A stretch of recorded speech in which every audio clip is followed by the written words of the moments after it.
السلام علیکم ورحمۃ اللہ وبرکاتہ۔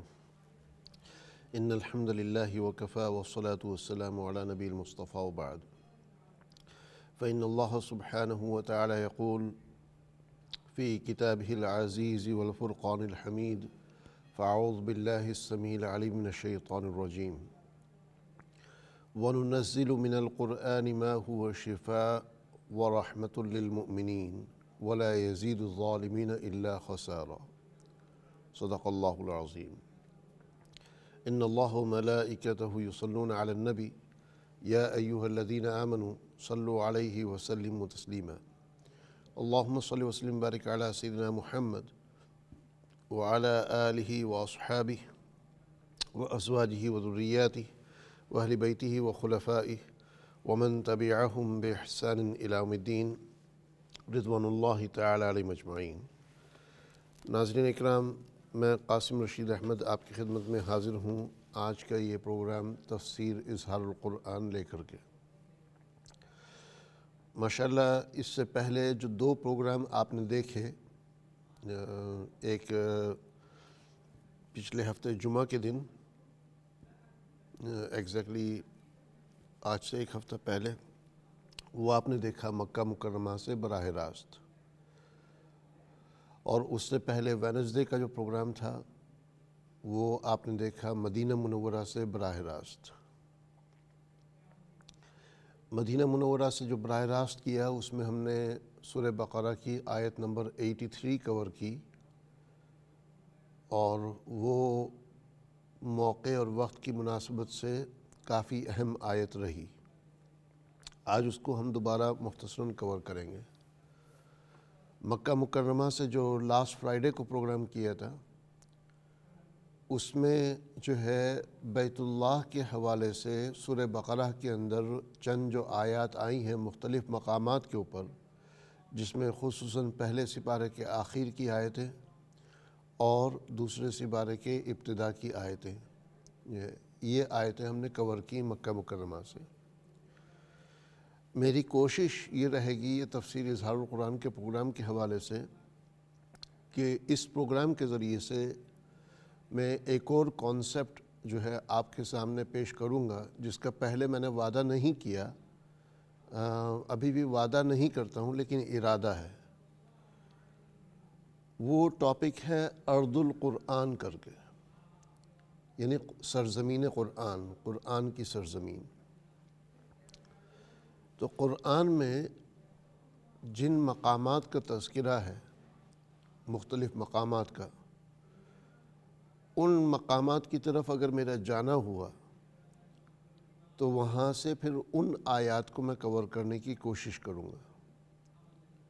میں یہ وعدہ نہیں کرتا ہوں کہ میں ہر مقام پر جاؤں گا، اس لیے کہ جا پاؤں کہ نہ جا پاؤں واللہ اعلم۔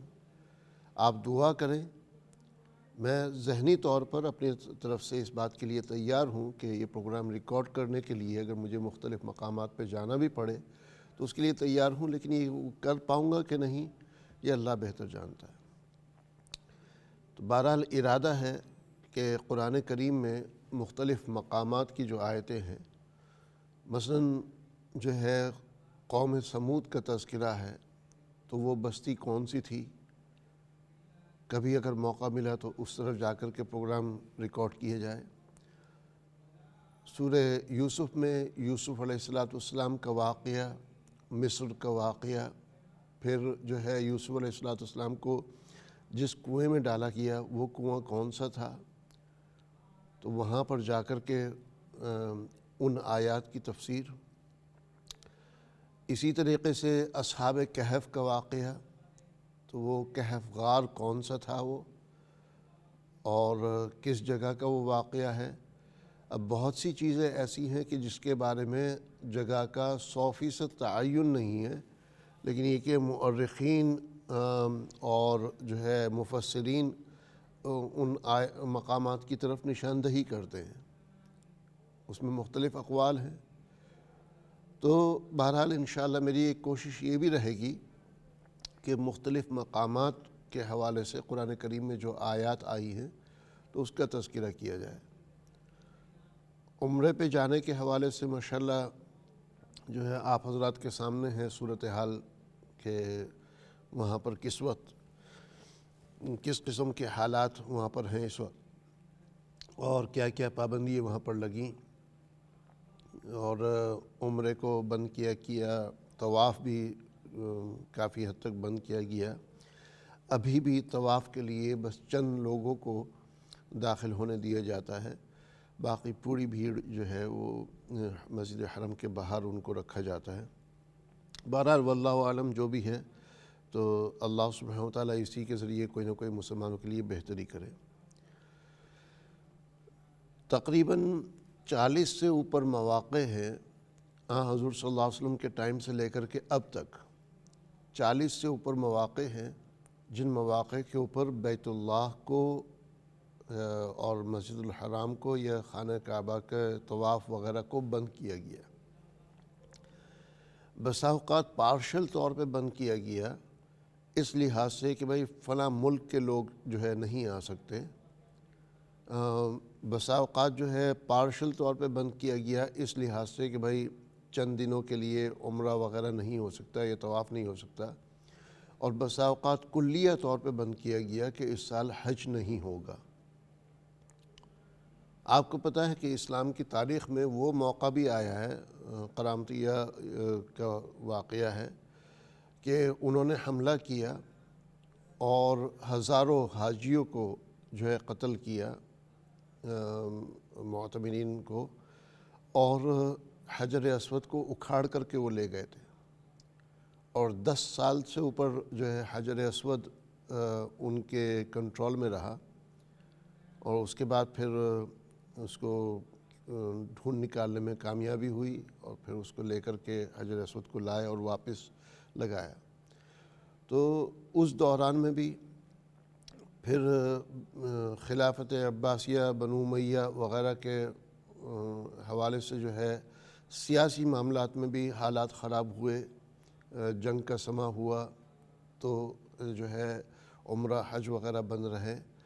کئی بیماریاں ہوئی ہیں، کئی مواقع پر جو ہے جو وائرس پھیلتا ہے، ڈیزیز جو پھیلتی ہے، کئی دفعہ جو ہے اس کا شکار ہوئے، اور ہزاروں لوگ جو ہے جو سعودی عرب آئے ہوئے تھے مکہ مکرمہ، ان کی جان گئی اس میں۔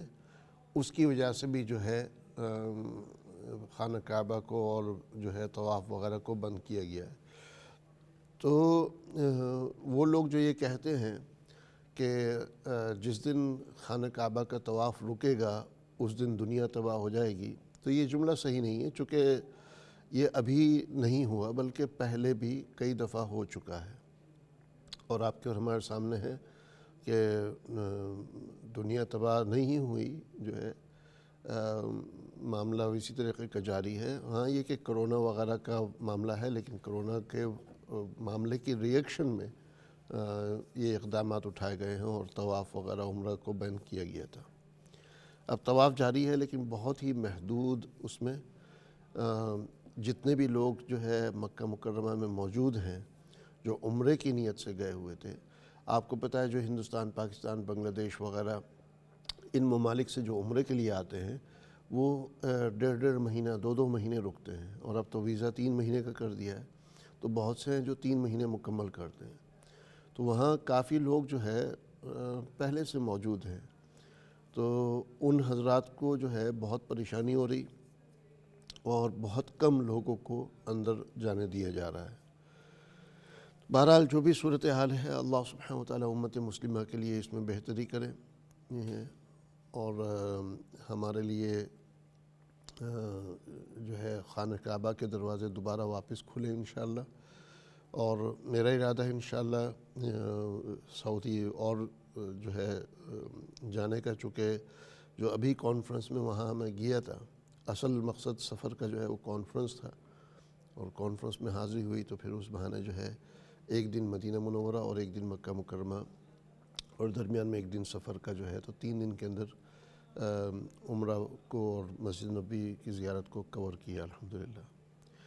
تو بہرحال جو ہے دوبارہ بھی جانا ہوگا تو اس وقت مزید اور آیتیں مدینہ منورہ کے حوالے سے جو آیتیں ہیں وہ، اور مسجد الحرام کے حوالے سے ان کو کور کیا جائے گا انشاءاللہ۔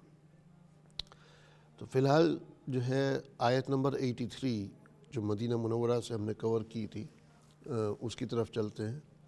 اس سے پہلے یہ بتا دوں انشاءاللہ کہ کرونا کا جو معاملہ ہے اس وقت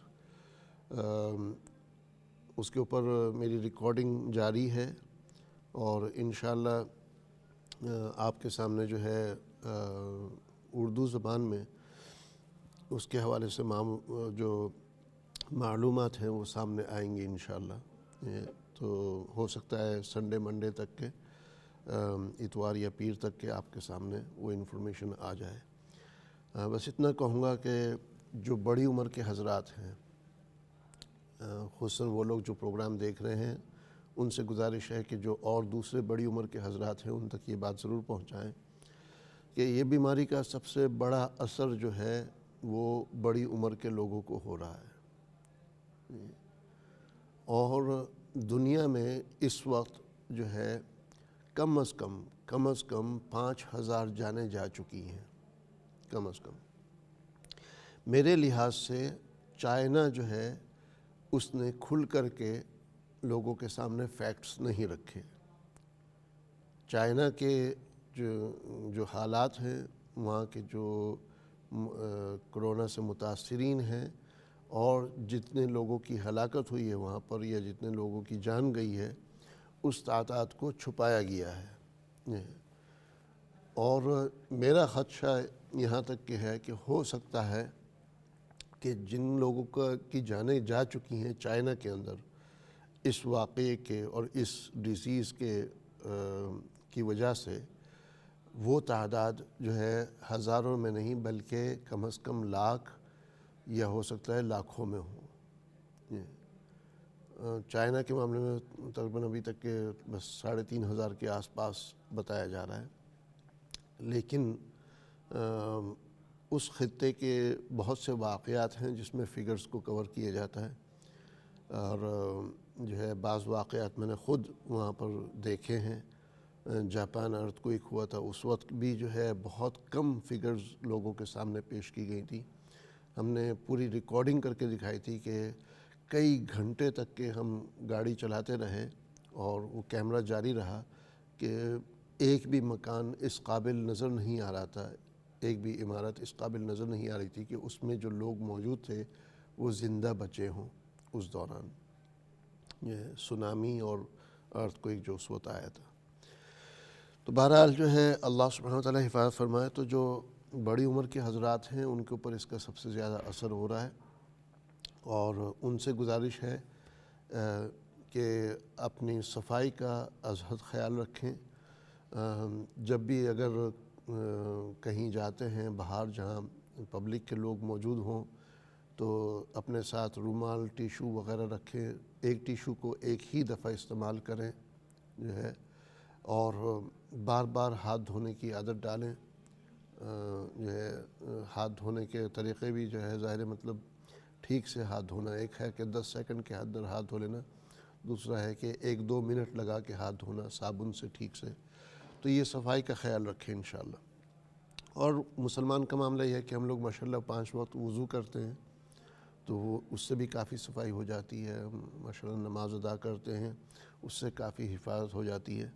مساجد کے حوالے سے آواز اٹھ رہی ہے کہ مساجد کے دروازے بند کر دیے جائیں، جمعہ کی نماز پہ پابندی، اور جو ہے بلکہ قطر میں جو ہے اذان ہوئی ہے، یہ اذان جو ہے اس میں جب ایسے حالات ہوتے ہیں کہ جس میں لوگوں کو مسجد آنا مناسب نہیں ہے تو اس کی اذان ذرا مختلف ہے۔ اس میں جو ہے حی علی الصلاح کے بجائے جو ہے پھر دوسرے الفاظ اس کی جگہ چینج ہو جاتے ہیں۔ حی علی الصلاح کا مطلب آؤ نماز کی طرف، یعنی مسجد کی طرف۔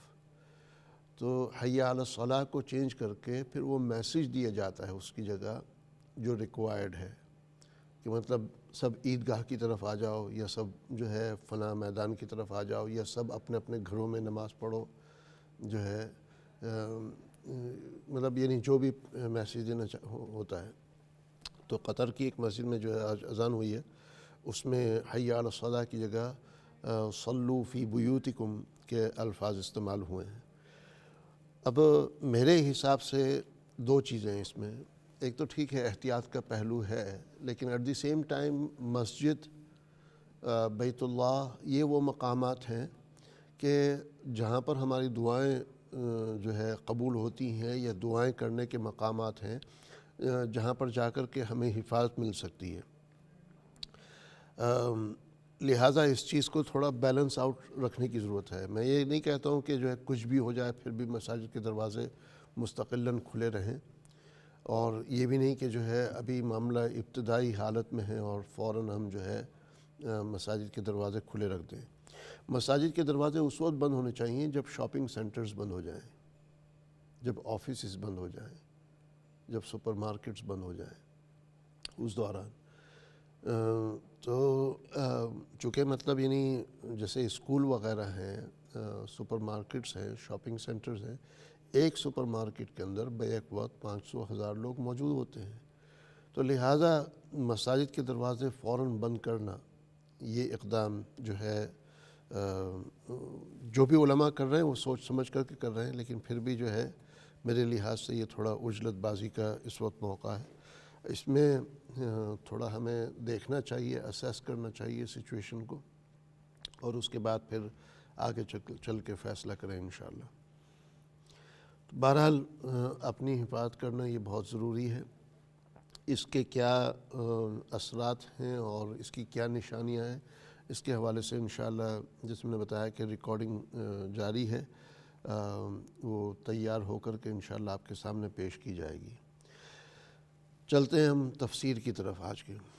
تو سورہ بقرہ کی آیت نمبر 83، پیج نمبر 154، جس میں ٹائٹل باندھا ہے والد صاحب رحمۃ اللہ علیہ نے، بنی اسرائیل کی عہد شکنی۔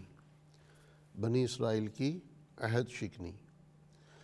اب عہد کے معنی وعدہ، اور شکنی کے معنی توڑنا، یعنی وعدہ توڑنا، وعدہ خلاف ورزی، بنی اسرائیل کے وعدے کی خلاف ورزی۔ اس میں اللہ سبحانہ وتعالیٰ فرما رہے ہیں، اور میں اس آیت کو ذرا جلدی کور کروں گا چونکہ یہ مدینہ منورہ سے ہم یہ آیت پیش کر چکے ہیں، تو آج صرف یاد دہانی کے طور پر دوبارہ اس کو پیش کر رہے ہیں۔ اللہ سبحانہ وتعالیٰ فرماتے ہیں، اعوذ باللہ من الشیطان الرجیم، بسم اللہ الرحمن الرحیم۔ وَإِذْ، اور جب، اخذنا، ہم نے لیا، میثاق، وعدہ، بنی اسرائیل، بنی اسرائیل سے، کس چیز کا وعدہ؟ کہ لا تعبدون الا اللہ، کہ لا تعبدون، نہیں عبادت کرو گے تم لوگ، الا اللہ، اللہ کے علاوہ، سوائے اللہ کے کسی اور کی عبادت نہیں کرو گے۔ وبالوالدین احسانا، اور والدین کے ساتھ حسن سلوک کرو گے، اچھا معاملہ کرو گے، نیک سلوک کرو گے۔ وذی القربیٰ، اور قرابت داروں کے ساتھ یعنی رشتہ داروں کے ساتھ بھی اچھا معاملہ کرو گے۔ والیتامى، اور یتامہ کے ساتھ بھی اچھا معاملہ کرو گے، حسن سلوک کرو گے۔ والمساکین، اور مسکینوں کے ساتھ بھی۔ وقولوا للناس حسنا، اور تم کہو لوگوں سے حسنا، اچھی بات، اچھے انداز سے بات کرو۔ وَأَقِيمُوا الصَّلَاةَ، اور نماز قائم کرو۔ وَآتُوا الزَّكَاةَ، اور تم دو زکوٰۃ ادا کرو۔ یہ ہم نے وعدہ لیا بنی اسرائیل سے، اور انہوں نے وعدہ کیا۔ اس کے بعد کیا کیا؟ ثُمَّ تَوَلَّيْتُمْ، پھر تم پھر گئے۔ ثُمَّ کا معنی پھر، یعنی نتیجے کے طور پر، تم پھر گئے، یعنی اس وعدے سے منحرف ہو گئے، وعدے سے پلٹ گئے، وعدہ توڑ دیا۔ الا قلیلا منکم، مگر تھوڑے تم میں سے، یعنی چند لوگوں کے علاوہ باقی سب نے یہ وعدے توڑ دیے۔ وانتم معرضون، اور تم اعراض کرنے والے ہو، تم اعراض کرنے والے ہو، یعنی یہ تمہاری جو ہے مطلب عادت ہے کہ تم وعدے کے خلاف چلے جاؤ۔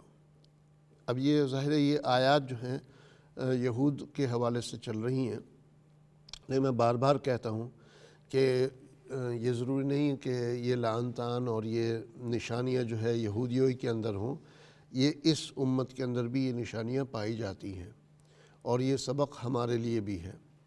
تو وَإِذْ أَخَذْنَا، اور جب ہم نے لیا، تو اخذ کرنا اردو میں آتا ہے میثاق، پختہ وعدہ. میثاق کا لفظ بھی اردو میں استعمال ہوتا ہے، جس کے معنی مدت کے بھی آتے ہیں، بسا اوقات معینہ مدت، اور وعدے کے بھی آتے ہیں. ہم کہتے ہیں کہ بڑے وثوق کے ساتھ آپ نے یہ بات کہی، یعنی بڑے اعتماد کے ساتھ. تو میثاق اور وثوق وہ ایک ہی جڑ کے رخ ہیں. بنی اسرائیل، اسرائیل کی اولاد، یعنی یعقوب علیہ السلام کی اولاد. لا تعبدون، لا کے معنی نہیں، تعبدون یہ عبد سے ہے، عبادت کرنا. تعبدون مضارع ہے جو ہے، یعبدو مضارع جو ہے سنگولر کا ہے، پاسٹ کا، سنگولر جو پریزنٹ نہیں ہے اس کا، اور تعبدو سنگولر ہے جو شخص آپ کے سامنے موجود ہے اس کا، اور تعبدون پلورل ہے جن سے آپ مخاطب ہیں ان کے بارے میں. الا اللہ، مگر اللہ کے علاوہ. وبالوالدین احسانا، اور والدین، والد اور والدین، والدین اردو میں بھی کہتے ہیں ہم جو ہے، یعنی ماں باپ جو ہے. تو دونوں دو والدین، اس سے مراد ماں اور باپ، ان کے ساتھ کیا کرو؟ احسانہ. احسان، عربی کا احسان الگ ہے، اور اردو میں جو ہم احسان کہتے ہیں اس کے معنی تھوڑے مختلف ہیں. عربی میں جو ہے، جو حسن ہے، جو احسان ہے، وہ کیا ہے کہ کسی کام کو بہترین طریقے سے کرنا. مثلا سب سے بہتر تعریف عربی میں احسان کی وہ ہے ان تعبد اللہ کأنک تراہ فإن لم تکن تراہ فإنہ یراک، کہ تم اللہ کی عبادت کرو اس انداز سے کہ گویا کہ تم اللہ کو دیکھ رہے ہو. اور اگر یہ تصور نہیں کر پا رہے ہو کہ تم اللہ کو دیکھ رہے ہو تو کم از کم اتنا تصور بٹھا لو کہ وہ تمہیں دیکھ رہا ہے. اب اگر کسی کو واقعی پکا یہ یقین ہو کہ میں اللہ کو دیکھ رہا ہوں، یا کم از کم پکا اتنا یقین ہو کہ اللہ اس وقت مجھے دیکھ رہا ہے، تو اس کی نماز کیسی ہوگی؟ اس کے نماز پڑھنے کا انداز کتنا بہتر ہوگا، کتنا مکمل ہوگا. اس انداز کو کہتے ہیں احسان، کہ ہر چیز کو بالکل پرفیکٹلی کرنا، بالکل اعلیٰ معیار کے مطابق کرنا، صحیح احسن طریقے سے کرنا. تو اردو میں جو ہے اس کے لیے جو لفظ استعمال ہوتا ہے وہ ہے احسن، یعنی سب سے اچھا جو ہے. اور احسان جو ہم اردو میں کہتے ہیں کہ احسان کرو، یعنی احسان مندی کرنا، کسی کو فیور کرنا. تو وبالوالدین احسانہ، یہ نہیں کہ والدین کے اوپر احسان کرو، والدین کے اوپر آپ احسان کر ہی نہیں سکتے. جو بھی آپ کریں گے تو وہ نیک سلوک ہوگا، اچھا سلوک ہوگا، اچھا برتاؤ ہوگا. لیکن جو اردو کی احسان مندی ہے وہ اس کا اطلاق والدین کے ساتھ ہوتا ہی نہیں ہے، کہ آپ کتنا ہی اچھا سلوک کر لیں والدین کے ساتھ پھر بھی وہ احسان مندی شمار نہیں ہوگی جو اردو کا احسان مندی ہے. وہ وذی القربہ، اور قرابت داروں کے ساتھ. ذی کے معنی والے جو ہے، اردو میں ہم کہتے ہیں ذی العلم، یعنی علم والے. ذو الکمال، یعنی کمال والے. تو یہ ذی اور ذو، یا ذوی اور جو ہے ذی، ذوی اور ذو الکمال، با کمال جو ہے، ذو الکفل جو ہے، تو یہ الفاظ اردو میں بھی استعمال ہوتے ہیں. ذی کے معنی والے، تو یہ لفظ بھی اردو میں استعمال ہوتا ہے. قربا، یہ قریب جو ہے، اقربا قرابت والے، یہ الفاظ اردو میں استعمال ہوتے ہیں، اور قربا کا ترجمہ ہی قرابت والے ہوتا ہے. یتامہ، یتیموں کے ساتھ. یتیم وہ ہے کہ جس کے والد نہ ہوں، اور شرعی لحاظ سے یہ کہ جو ہے یعنی جو کم عمر میں ہو، عاقل بالغ نہ ہوئے ہوں تو خصوصاً ان کے اوپر یتیموں کا اطلاق ہوتا ہے، اور خصوصاً ان بچوں کی کفالت جو ہے زیادہ ضروری ہے۔ اور جو اگر بالغ بھی ہو گئے لیکن یتیم ہونے کی وجہ سے وہ ان کے معاملات اٹکے ہوئے ہیں، یعنی وہ اپنی تعلیم مکمل نہیں کر پا رہے، یا شادی وغیرہ نہیں کر پا رہے، یا گھر نہیں بسا پا رہے، تو اس میں ان کی مدد کرنی ہوتی ہے۔ والمساکین، اور مسکینوں کے ساتھ۔ مسکین، اس کا میں نے ایک دفعہ ٹچ کیا تھا، کافی پہلے کی بات ہے، کہ مسکین یہ بنا ہے سکن سے۔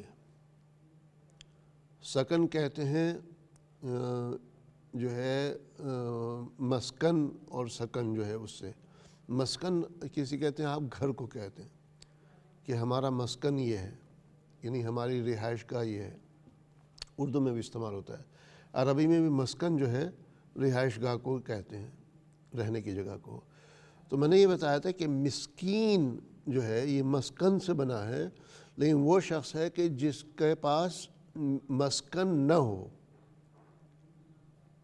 تو مسکین وہ شخص ہے کہ جس کے پاس مسکن نہ ہو، جس کے پاس رہنے کی جگہ نہ ہو، یا رہنے کے قابل کوئی جگہ نہ ہو، رہنے کے قابل جگہ نہ ہو۔ یعنی گھر تو ہے لیکن چھت نہیں ہے، چھت ہے لیکن چھت ٹپک رہی ہے، دیوار ہے لیکن دیوار کسی وقت گر سکتی ہے، گھر ہے لیکن یہ کہ وہ سردی سے بچاؤ یا گرمی سے بچاؤ نہیں کر سکتی، بارش سے بچاؤ نہیں، یا ہوا سے بچاؤ نہیں۔ تو یہ مختلف چیزیں اس میں آتی ہیں۔ تو مسکین یہ عجیب لفظ ہے، یعنی مطلب مسکین، حالانکہ یہ سکن سے بنا ہے، سکون سے بنا ہے، لیکن یہ وہ شخص ہے کہ جس کے پاس نہ سکون ہو، نہ جو ہے اسکان ہو، نہ ہی مسکن ہو، اس کے پاس کوئی آرام اور آسائش کی چیزیں نہ ہوں۔ وَقُولُوا لِلنَّاسِ حُسْنًا، اور تم کہو لوگوں سے اچھی بات، جو ہے اچھی بات کہو۔ تو حسنہ اور احسانہ یہ دونوں انٹرچینجنگ ہیں۔ احسان جو ہے وہ عمل کے ساتھ اس کا اطلاق ہوتا ہے، اور حسنہ جو ہے اس کا اطلاق عمل کے ساتھ بھی ہوتا ہے اور قول کے ساتھ بھی ہوتا ہے۔ وَأَقِیمُوا الصَّلَاةَ، نماز قائم کرو۔ اقیمو قائم کرنا، تو قام یقوم سے یہ بنا ہے، اور اقام یقیم سے، اصل قامہ پھر اس کے بعد اقامہ پھر یقیم، اس سے بنا ہے۔ تو اقیم الصلاۃ، اقیمو یہ حکم ہے، امر کا صیغہ ہے۔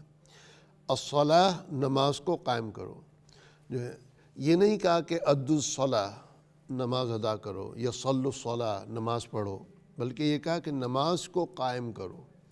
نماز قائم کرنا یعنی نماز کو اسٹیبلش کرنا، اس میں اور صرف بیسک نماز پڑھنے میں فرق ہے۔ وَآتُوا الزَّکاۃ، اور تم دو زکوٰۃ ادا کرو۔ یہ وعدے لیے۔ اب وعدے کیا کیا تھے؟ نمبر 1، لا تعبدون الا اللہ، کہ اللہ کے علاوہ کسی اور کی عبادت نہیں کرو گے۔ دوسرے نمبر پہ وبالوالدین احسانا، والدین کے ساتھ حسن سلوک کرو گے۔ تیسرے نمبر کے اوپر وذی القربیٰ، رشتہ داروں کے ساتھ حسن سلوک۔ چوتھے نمبر کے اوپر والیتامیٰ، یتیموں کے ساتھ حسن سلوک۔ پانچویں نمبر کے اوپر جو ہے والمساکین، مسکین کے ساتھ جو ہے حسن سلوک۔ چھٹے نمبر کے اوپر وقولوا للناس حسنا، جو ہے کہ لوگوں کے ساتھ اچھے انداز سے بات کرو، چھٹے نمبر پر۔ ساتویں نمبر پر وَأَقِیمُوا الصَّلَاةَ، نماز قائم کرو، اور آٹھویں نمبر پر وَآتُوا الزَّکاۃ، زکوٰۃ ادا کرو۔ تو یہ جو ہے 8-9 خفیہ جو ہے اس میں جو ہے مطلب وعدے موجود ہیں۔ 9واں جو خفیہ وعدہ ہے جو پوشیدہ ہے اس میں، وہ ہے کہ وعدے کو نہ توڑو، وعدے کی خلاف ورزی نہ کرو۔ تو بظاہر 8 ہیں، لیکن 9واں یہ میسیج ہے کہ وعدے کی خلاف ورزی نہ کرو، چونکہ وَإِذْ أَخَذْنَا مِيثَاقَ بَنِي إِسْرَائِیل، وعدہ اللہ نے وعدہ لیا بنی اسرائیل سے، اور پھر انہوں نے وعدے کی خلاف ورزی کی۔ تو آیت کا سبجیکٹ ہی وہی ہے کہ وعدے کی خلاف ورزی نہ کرو، تو وہ بھی اس سے جو ہے سبق نکلتا ہے۔ تو بہرحال یہ وعدے اللہ سبحانہ وتعالیٰ نے لیے، اور یہ وعدے اللہ سبحانہ وتعالیٰ اس پروگرام کے ذریعے، اس درس کے ذریعے آپ سے بھی لے رہا ہے۔ جن تک کہ یہ تفسیر کا پروگرام پہنچ رہا ہے، جن تک کہ یہ آیت پہنچ رہی ہے، تو اللہ سبحانہ وتعالیٰ آپ سے بھی یہ وعدے لے رہا ہے کہ آپ بھی جو ہے اللہ کے علاوہ کسی اور کی عبادت نہیں کریں گے، والدین کے ساتھ اچھا سلوک کریں گے، یتیموں اور مسکینوں کے ساتھ اچھا سلوک کریں گے، رشتہ داروں کے ساتھ اچھا سلوک کریں گے جو ہے، اور جو ہے لوگوں سے اچھے انداز سے بات کہیں گے، نماز قائم کریں گے، زکوٰۃ ادا کریں گے جو ہے۔ اب اس کے بعد یہ اہل یہود نے کیا کیا؟ ثم تولیتم، کہ پھر تم پھر گئے، یا تم پھر گئے، الا قلیلا منکم۔ اچھا، تولیتم، تولا یا تولا جو ہے ولا یولی سے آتا ہے لوٹ جانا، پھر جانا۔ ابھی ذہن میں نہیں آ رہا ہے، اس سے ملتے جلتے ایک لفظ اردو میں استعمال ہوتا ہے، کسی اور ذہن میں آیا تو بتاؤں گا۔ الا قلیلا منکم، مگر تھوڑے تم میں سے۔ قلیل اردو میں بھی یہ لفظ استعمال ہوتا ہے، منکم تم میں سے۔ وانتم، اور تم لوگ، معرضون، اعراض کرنے والے ہو۔ جو ہے اعراض کرنا یعنی منہ پھیر لینا، اعراض کرنا اور اعتراض کرنا یہ دونوں میں فرق ہے۔ تو اس کے معنی اعتراض کے نہیں ہے، اعتراض نہیں ہے، اعتراض کے معنی آبجیکشن کرنا، اعتراض کے معنی سوال کھڑا کرنا جو ہے، اور اعراض کے معنی جو ہے منہ پھیر لینا، احتراز جسے کہتے ہیں کہ اس نے رخ بدل لیا۔ تو یہ لفظ اعراض کرنا یہ اردو میں بھی استعمال ہوتا ہے۔ میں فلاں کے پاس گیا، ان کے گھر گیا، لیکن انہوں نے مجھ سے اعراض کیا، یعنی میرے سے ملاقات نہیں کی، میرے سامنے نہیں آئے، مجھ سے نہیں ملے۔ میں فلاں سے بات کرنا چاہ رہا تھا، لیکن وہ میرے ساتھ جو ہے معرض ہی رہے یا اعراض ہی کرتے رہے، یعنی میرے بات کی طرف توجہ نہیں دی، یا میری بات کا جواب نہیں دیا، یا میری بات نہیں سنی۔ تو تم اعراض کرنے والے ہو، کہ یعنی یہ اس قسم کی وعدہ خلافی کرنا یہ تمہاری عادت بن چکی ہے۔ تو امید کرتا ہوں کہ یہ آیت جو ہے سمجھ آ گئی ہوگی۔ اس کے پیچھے کوئی خاص واقعات میں جانے کی ضرورت نہیں، جو ترجمہ ہے وہ آبویس ہے، میسج پاس کر رہا ہے وہ صاف۔ اگلے جو ہے اگلے 2-3 آیتوں کا یہی معاملہ ہے۔ اگلی آیت کی طرف چلتے ہیں، آیت نمبر 84، پیج نمبر 155، سورۃ البقرہ جو ہے اظہار القرآن کا پیج نمبر 155۔ وَإِذْ أَخَذْنَا، اور جب ہم نے لیا، وَإِذْ أَخَذْنَا، جب ہم نے لیا، مِيثَاقَكُمْ، پختہ وعدہ تم سے، لا تسفکون، کیا وعدہ لیا کہ لا تسفکون، نہ بھاؤ گے تم۔ اس کا ٹائٹل بھی دیکھیں اگر آپ، خون ریزی اور جلاوطنی کی ممانعت۔ خون ریزی یعنی خون بہانا، جلاوطنی یعنی کسی کو بے وطن کر دینا، کسی کو اس کے گھر سے نکال دینا، اس کی ممانعت۔ تو وَإِذْ، اور جب، أَخَذْنَا، ہم نے لیا، مِيثَاقَكُمْ، پختہ وعدہ تم سے، کیا وعدہ کہ لا تسفکون، نہ بھاؤ گے تم، بہانے کے جو ہے یعنی کسی کا خون بہانا جو ہے، کسی کو قتل کرنا، کسی کو کاٹ ڈالنا جو ہے، یہ اس معنی میں۔ دماءکم، اپنے خون، یعنی آپس میں ایک دوسرے کو قتل نہیں کرو گے، ایک دوسرے کا خون نہیں بہاؤ گے۔ ولا تخرجون انفسکم، اور نہ تم نکالو گے آپس میں ایک دوسرے کو، من دیارکم، اپنے گھروں سے۔ تو ولا، اور نہیں، نہ، تخرجون، تم نکالو گے، انفسکم، اپنے آپ کو یعنی ایک دوسرے کو، من دیارکم، اپنے گھروں سے، تمہارے گھروں سے یعنی اپنے گھروں سے، تو کسی کو بھی اس کے اپنے گھر سے نہیں نکالو گے۔ ثم اقررتم، پھر تم نے اس کا اقرار کر لیا، یعنی اس وعدے کو تسلیم کر لیا۔ وَأَنْتُمْ تَشْهَدُونَ، اور تم شہادت دیتے تھے، تم اس بات کے، اس وعدے کے اوپر گواہ بھی بن گئے تھے۔ تو اسٹریٹ فارورڈ ہے کہ ہم نے تم سے وعدہ لیا کہ خون نہیں بہاؤ گے اور لوگوں کو آپس میں اپنے جو ہے ایک دوسرے کو ان کے گھروں سے نہیں نکالو گے. اس وعدے کو تم نے تسلیم کیا اور تم اس وعدے کے اوپر تم خود بھی گواہ تھے. تو وَإِذْ أَخَذْنَا اخذ سے ہے میثاق وثوق وغیرہ ہم نے بات کر لی پہلے. لا تسفکون جو ہے اردو میں تسفکون کا لفظ آتا ہے سفک دم، سفک کہتے ہیں لیکن اصل میں وہ سفک دم ہے. سفک یا سفک دم یا سفک کے معنی بہانا جو ہے.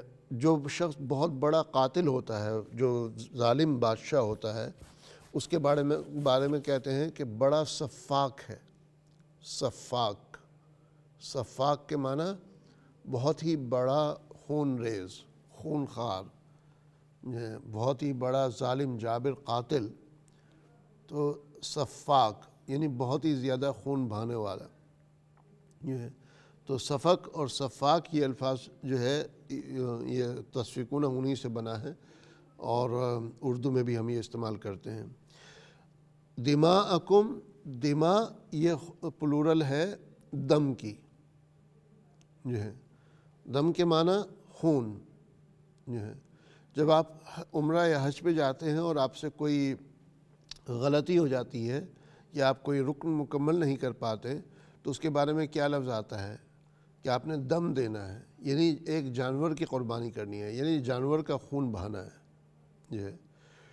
تو اردو میں بھی جو ہے دم عیسیٰ جو ہے یہ اس طرح کے الفاظ استعمال ہوتے ہیں. تو دماءکم اپنے آپس میں ایک دوسرے کے خون کو نہیں بہاؤ گے. ولا تخرجون یہ اصل میں خرجہ سے بنا ہے. خرجہ کے معنی نکلنا اور پھر اس کے بعد اس سے بنا یہ اخرجہ جس کے معنی ہے نکالنا. تو یخرجو پھر اس سے تخرجو، تخرجون جو ہے. تو یخرجو سے جو ہے تخرجو اور تخرجو سے پھر پلورل کر کے تخرجون، یعنی تم نکالو گے نہیں. انفسکم اپنے آپ کو یعنی آپس میں ایک دوسرے کو. من دیارکم، دیار گھروں کو کہا جاتا ہے. اردو میں یہ لفظ استعمال ہوتا ہے کیا؟ یقیناً ہوتا ہے. اردو میں کہتے ہیں دیار غیر. ہم دیار غیر میں ہیں یعنی غیروں کے علاقے میں ہیں، غیروں کے گھروں میں ہیں یا غیروں کے ملک میں ہیں. اب دیار سے مراد گھر بھی آ گیا، علاقہ بھی آ گیا، شہر بستی بھی آ گئی اور ملک بھی آ گیا. تو پرانے زمانے میں یہ ہوتا تھا کہ جو ہے بستی والوں کو کوئی شخص پسند نہیں آتا تھا تو اس کو نکال کر کے باہر کر دیتے تھے. اس دور میں بھی ہوتا ہے کہ بہت سے لوگوں کو اپنا ملک چھوڑ کر کے دوسرے ملک میں جا کر پناہ لینی پڑتی ہے. حالات ایسے پیدا ہو جاتے ہیں اور اکثر مقامات پر یہ سیاسی معاملات کی وجہ سے ہوتا ہے. بعض جگہ جو ہے کوئی آفت یا مصیبت کی وجہ سے ہوتا ہے، پانی کی کمی یا کوئی آفت یا مصیبت یا کوئی وبا جو ہے ان وجوہات سے. تو دیار کا لفظ اردو میں جو ہے کھل کر کے استعمال ہوتا ہے، کوئی یہ انوکھا لفظ نہیں ہے. ثم اقررتم، اقررتم جو ہے تم نے اقرار کر لیا. تو اقرر سے ہی اقرار بنتا ہے. اقرار کا لفظ جو ہے اردو میں استعمال ہوتا ہے، اسی سے جو ہے قرار کا لفظ استعمال ہوتا ہے. اردو میں ہم کہتے ہیں ہمیں قرار آ گیا یعنی اطمینان آ گیا، ہمیں ہمارے دل کو قرار ہو گیا یعنی دل جو ہے مطمئن ہو گیا. اور اقرار کرنا یعنی کسی بات کا اعتراف کر لینا، کسی بات کو قبول کر لینا، کسی وعدے کو قبول کر لینا. کوئی جو ہے آپ کے سامنے کوئی معاملہ رکھا جائے اس کو قبول کر لینا. وَأَنْتُمْ اور تم لوگ تشہدون شہادت دیتے تھے. اردو میں جو ہے شہادہ جو ہے اسی سے بنا ہے، یہ اس میں اسی سے بنتا ہے شاہد. تو تشہدون شہادت دینا، اردو میں بھی شہادت کا لفظ بھی استعمال ہوتا ہے، شاہد کا لفظ بھی ہوتا ہے، مشہود کا لفظ بھی ہوتا ہے، شہادت کا لفظ بھی ہوتا ہے جو ہے، تشہد جو ہے، یہ سارے الفاظ اردو میں استعمال ہوتے ہیں۔ تو ماشاءاللہ آپ نے دیکھا کہ دونوں آیتوں میں بہت سے الفاظ بلکہ اکثر الفاظ ہیں جو اردو میں بھی آتے ہیں۔ انشاءاللہ ایک مختصر سے وقفے کی طرف جا رہے ہیں، بریک کے بعد پھر آپ سے ملاقات ہوتی ہے، 2 منٹ کا یہ وقفہ ہوگا، انشاءاللہ جلدی حاضر ہوتے ہیں، ساتھ رہیے گا۔ السلام علیکم ورحمۃ اللہ وبرکاتہ۔